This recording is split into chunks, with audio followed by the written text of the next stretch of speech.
Tired of crash diets and endless frustration? Here's a fresh take.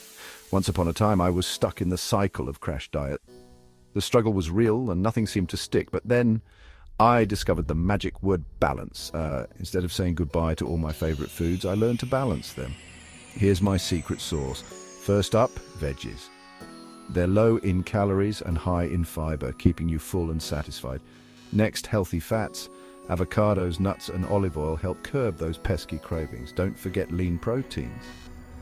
Chicken, fish, or tofu keep your metabolism revved up and ready to go. And finally, whole grains. Brown rice and quinoa are packed with nutrients and give you lasting energy. Remember, a balanced diet isn't about restriction. It's about fueling your body with what it needs to thrive. Ready to achieve your weight goals? Let's do this together. Subscribe now for more tips and tricks.